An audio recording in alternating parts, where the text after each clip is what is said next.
Hello guys, welcome back to the channel. स्वागत है आपका रिव्यू है आकाश शर्मा में।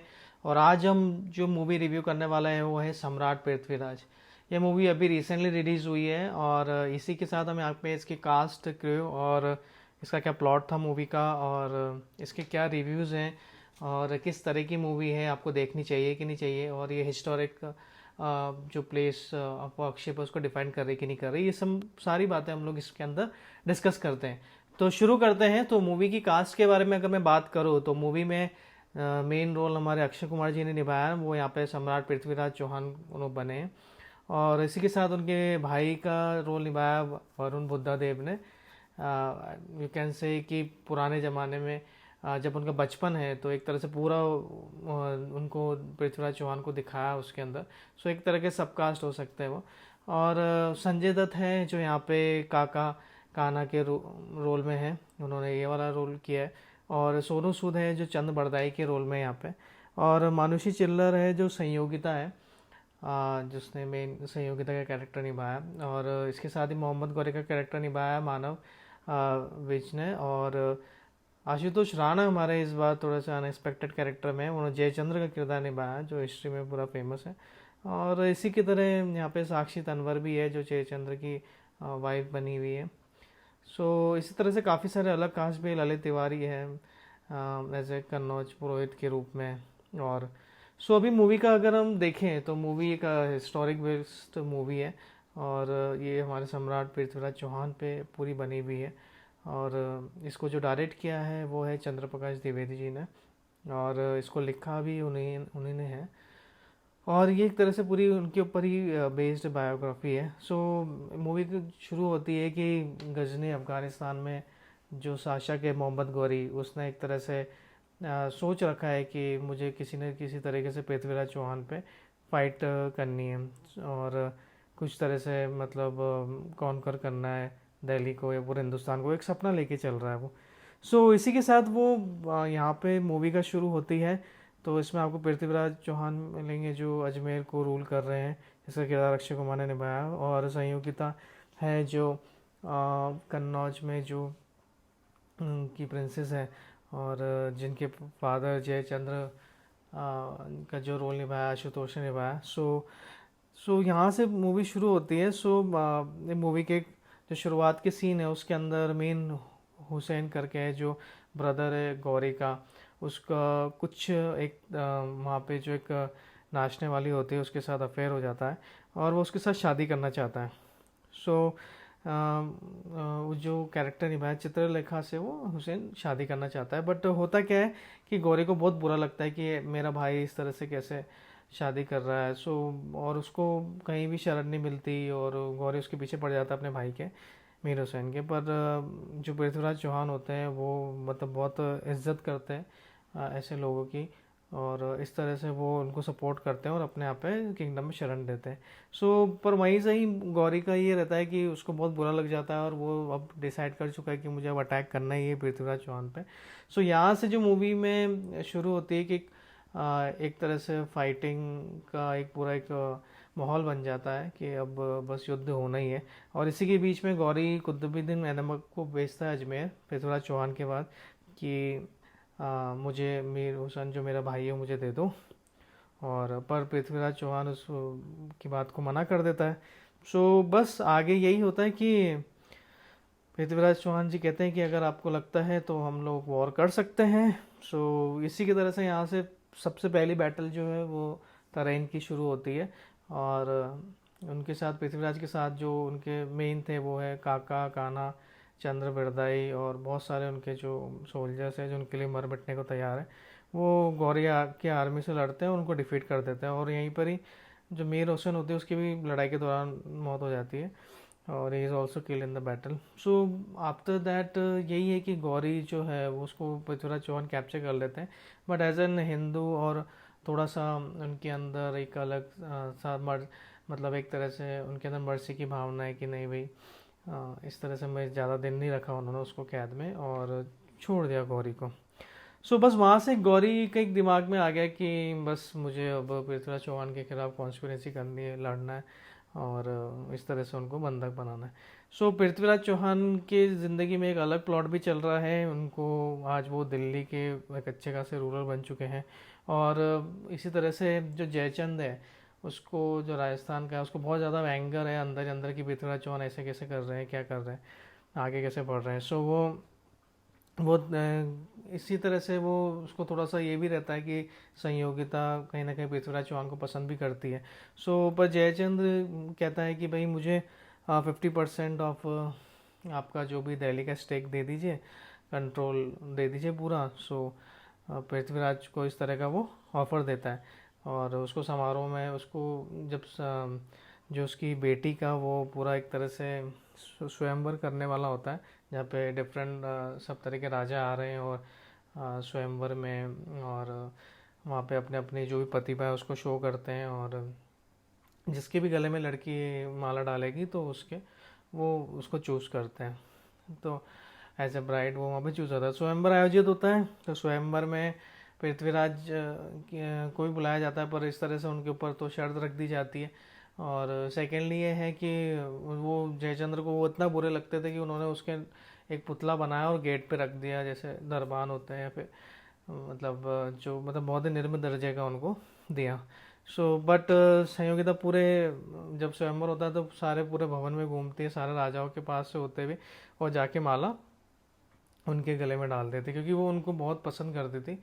और इसी तरह से आशुतोष गोवारिकर, जिन्होंने ये वाला किरदार निभाया जयचंद का, वो उनको बहुत गुस्सा आता है और अपनी बेटी पे अटैक ही करने वाला होता है, जितने पृथ्वीराज चौहान आ जाते हैं। और वो एक तरह से वहाँ से उसको लेके चले जाते हैं ये आर्मी के साथ। सो यहाँ से थोड़ा सा एक लव एंगल एक अच्छा दिखाया गया है। और वो लोग आए हुए हैं और पृथ्वीराज चौहान और उनकी बहुत अच्छी केमिस्ट्री है, अंडरस्टैंडिंग दिखाई गई है सहयोगिता की। और उनको एक, पृथ्वीराज चौहान को एक बहुत अच्छा ये भी दिखाया गया कि इक्वलिटी में बिलीव करते हैं और वुमेन एम्पावरमेंट में बिलीव करते हैं। सो वो वहाँ पे पहली बार उस पूरे दरबार में संयोगिता को पूरा कंट्रोल भी देते हैं, एक तरह से मेंबर बनाते हैं। सो उनका यह सही रहता है कि वुमेन्स की इम्पोर्टेंस हो सोसाइटी के अंदर। सो इसी के बीच ऐसा भी होता है कि ऐसे भी सीन्स होते हैं कि जिसमें जयचंद बार बार किसी न किसी वजह से उनकी अदर टेरिटरीज को कैप्चर कर लेता है, और उनको बहुत गुस्सा भी आता है पृथ्वीराज को। बट वो बाद में जो काका काना थे, उन्होंने एक वादा किया था उनके साथ कि भाई अभी उनको बस उनका यही था कि आप जयचंद को कुछ मत करना। तो इस वजह से वो उसको छोड़ देते हैं। सो बस यही रहता है कि थोड़ा सा लड़ाई झगड़े इसके अंदर चलते रहते हैं। सो मूवी इसी की तरह से आगे बढ़ती भी जा रही है। और एक जयचंद के दिमाग में ये सब चल रहा है, उधर से गौरी भी उनसे पूरी तरह से गुस्सा होके बैठा हुआ है। और ये लोग एक प्लान बनाते हैं। एक बार ये लोग रात में अटैक कर देते हैं पृथ्वीराज की आर्मी पे, और उसी के साथ वहाँ पर उनके सोल्जर्स काफ़ी मारे जाते हैं और वो पृथ्वीराज को अटैक करके बंदी बना लेते हैं। सो यहाँ पे जो पृथ्वीराज जो उनके बंदी बन गए हैं काफ़ी, उनके ऊपर बहुत गौरी बहुत जुल्म ढाता है, उनकी आंखें वाखें निकाल देता है और उनको 3-4 शेरों के सामने फेंक देता है लड़ने के लिए। पर पृथ्वीराज जी जो बहुत ही ब्रेव सम्राट थे, उन्होंने सब तरह से मुश्किलों से हालातों से समझौता नहीं किया और वो लड़ते रहे पूरे टाइम। सो लास्ट में जाके कुछ ऐसा होता है कि हमने हिस्ट्री में भी पढ़ा है और काफ़ी चीज़ें हैं ऐसी कि जो सबसे अच्छे जो उनका एक दोस्त है चंद्र बरदाई, वो उनके साथ ही है। और किस तरह से वो चंद्र बरदाई पृथ्वीराज को बचाने की कोशिश करता है, और आखिर में क्या होता है, और गौरी किस तरह से पृथ्वीराज जी जिंदा बचते कि बचते, और क्या उन पे कितने जुल्म होते हैं, और संयोगिता का क्या हुआ जब ये सब बातें पृथ्वीराज जी को जब उसने गौरी ने कैप्चर कर लिया। सो ये सब मूवी में आपको पूरा अच्छे से दिखाया गया है। सो एंड में आपको सारे क्लाइमैक्स भी अच्छे से शूट हुआ है। So this is all about like the movie based on the historical facts. So अभी हम आगे चलते हैं। इस मूवी को मैं अगर रिव्यू दूंगा तो अराउंड 3.5 स्टार रिव्यू दूंगा from my and. So first इसकी कास्ट एंड क्रू के लिए, सो कास्ट इज़ गुड। बहुत अच्छा रोल किया संजय दत्त ने, और जो सोनू सूद है वो भी काफ़ी दिनों बाद स्क्रीन पे दिखे, और चंद्र बरदाई का रोल भी उन्होंने अच्छा किया। संयोगिता एक तरह से उन्होंने भी अपने रोल के साथ जस्टिफाई किया, पर वो थोड़ी न्यू कमर है, तो थोड़ा सा ऐसा लगता है कि थोड़ा सा एज गैप डिफरेंस वगैरह आपको महसूस होगा अब जब पृथ्वीराज चौहान, अक्षय कुमार जो 55 ईयर्स के दिख रहे हैं और संगीता बहुत यंग दिख रही है। और जब एज थी जो पृथ्वीराज चौहान के उस समय वो काफ़ी यंग थे, पर इसमें थोड़ा सा आपको डिफरेंस दिखेगा। और सेकंड पॉइंट इस मूवी का, हाँ, थोड़ा सा सिनेमेटोग्राफी अच्छी है और कुछ हिस्टोरिकल फैक्ट्स को थोड़ा सा प्रॉपर्ली प्रेजेंट करने की कोशिश की गई है काफ़ी हद तक, और डायलॉग्स अच्छे हैं। So that's also the good point. And third is about this movie, मैं आपको थोड़ा सा म्यूज़िक व्यूज़िक प्रॉपर रहता है और वी एफ एक्स इतने खास नहीं है, so that's a lack. So but वही है कि धीरे धीरे मूवी आगे बढ़ती है, so you get an interest. और बाकी इन्होंने अपने जो रोल्स हैं उसके साथ प्रॉपरली जस्टिफाई किया है, जैसे संजय दत्त हो गए और हमारे सोनू सूद हो गए, और अक्षय कुमार भी काफ़ी मेहनत कर रहे हैं उसके अंदर। बट वो थोड़ा सा यही रहता है कि अक्षय कुमार का यूजुअली वैसे ही हो जाता है नॉर्मली। तो इस तरह से जो 3 स्टार्स की उन इस मूवी को मिलते हैं, 3.5 यू कैन से। और बस इनका जो स्टार्स जो 5 पॉइंट्स में जो कट रहा है वो एक है कि मूवी के अंदर आपको ना एक प्रॉपर कनेक्शन नहीं मिलेगा किसी मतलब वजह से ज़्यादा, क्योंकि काफ़ी मतलब एक दमदार था कैरेक्टर, पर अक्षय कुमार ने उतनी मेहनत नहीं करी जितनी होनी चाहिए थी एग्जैक्टली। उस कैरेक्टर पर उन्होंने इतना टाइम नहीं दिया, वो एकदम नॉर्मल ही लगा वो। और उनकी डायलॉग डिलीवरीज भी है नॉर्मल मूवी जैसे, वो हाउसफुल में होगा या फिर अभी आपने हाउसफुल 4 भी देखी थी, तो उस तरह की कुछ अप्रोच लगती है। और सेकेंडली जो डायरेक्टर हैं उन्होंने ज़्यादा उनको काम करने का मौका भी नहीं दिया इस मूवी के अंदर, और काफ़ी सारी चीज़ें हैं, फाइट सीन्स बहुत कम हैं, और इम्पैक्ट इफेक्ट्स भी जो वी एफ एक्स इफेक्ट्स जैसे होने चाहिए थे वैसे हुए नहीं। और जो एक होती है ना जो एक मूवी के अंदर, जैसे हमने बंसाली की मूवीज़ में देखी कि कैरेक्टर में एक आग रहती है और हर तरह से एक डायलॉग डिलीवरी, तो वो एक चीज़ में थोड़ा सा लैग करते हैं कि कहाँ पे क्या बोलना है, कहाँ पे कैसा है। So this is the lag. और तीसरी चीज़ है कि एक जो जो एक प्लॉट दिखाया गया है जो अक्षय कुमार और संयोगिता वाले जो कैरेक्टर के अंदर जो पृथ्वीराज और संयोगिता में, सो वो प्लॉट भी इतना मिसमैच करता हुआ दिखता है, क्योंकि वो थोड़ा सा बैलेंस कम दिखता है, वो एक लेवल ऑफ अंडरस्टैंडिंग कम दिखती है।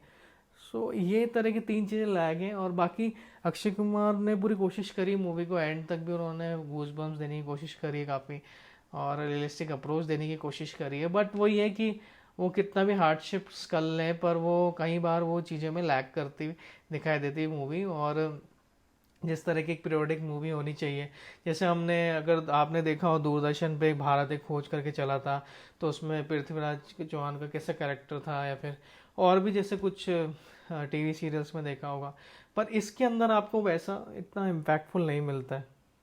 So overall it's fine, it's a good movie. अभी ये मूवी थिएटर में है, आप देख सकते हैं इसको जाके फ्रेंड्स एंड फैमिली के साथ। और एक पीरियोडिक मूवी है और अच्छा है, एक तरह का आपको जानने को मिलेगा। और सबसे अच्छी बात है कि 1947 के बाद ही पृथ्वीराज चौहान को एक प्रॉपर एक्नॉलेजमेंट मिला, प्रॉपर एक दर्जा मिला इतिहास में, एक बड़ा नाम मिला। उससे पहले उनका कुछ इतना नहीं था। सो कैसे एक हिंदू रूलर के, एक लास्ट हिंदू रूलर थे वो यहाँ के दिल्ली के, उसके बाद तो मुगल्स ने थोड़ा सा कैप्चर कर लिया। सो कैसे एक हिंदू सम्राट कैसे मुगल्स के खिलाफ लड़ रहा है, और उन पे कैसे ज्यादती हो रही है, उनकी वाइफ को जौहर करना पड़ रहा है, और क्या क्या प्रॉब्लम्स थी, कैसे धर्म परिवर्तन या फिर कुछ दूसरी चीज़ों को प्रमोट किया गया था उस ज़माने में, और कैसे मुस्लिम इन्वेजन्स हो रहे हैं, और किस तरह की चीज़ें दिखाई। सो ये सारी चीज़ें एक तरह के इस मूवी में दिखाने की कोशिश की गई है। और कैसे फाइट्स हो रही है, क्यों एक दूसरे दिल्ली को पाने के लिए कितने लोग कर रहे हैं, और अपने ही लोग जैसे जयचंद जैसे लोग, एक आज भी दुनिया में जयचंद जैसे लोग एग्जिस्ट करते हैं, तो अपने ही लोग जब खराब हो तो किस तरह से वो लोग फंसा रहे हैं, और क्या मतलब अपने लोगों पे क्या बीत रही है। और जो सम्राट पृथ्वीराज चौहान है जो अजमेर के राजा है, और वो इतना कुछ कर रहे हैं उसके बाद भी प्रॉब्लम्स हैं, उसके बाद भी उनके आसपास के जो राजपूत कम्युनिटी के लोग उनको सपोर्ट नहीं कर रहे। सो सारी चीज़ें दिखाई गई है। So that's all this is about, I can say this good movie, can watch with the friends and family. और स्पेशली हमारे जो यंगस्टर्स हैं, बच्चे, उनको ये सब चीज़ों के बारे में पता होना चाहिए कि किस तरह की जनरेशन है, उन्होंने क्या क्या फेस किया, कैसे हमारे राजाओं ने लड़ाई झगड़े और इस सब चीज़ों के साथ करते हुए वॉर जीती. So it's a good movie. कई बार कुछ चीज़ें इतिहास में होती, कई बार इतिहास में नहीं होती. So I would recommend it to go and watch a movie. It's in PVR cinemas and you can online book the tickets and weekdays weekends सब पे आप कभी भी जाइए. And I must suggest that you can watch with friends and family whenever you get a time.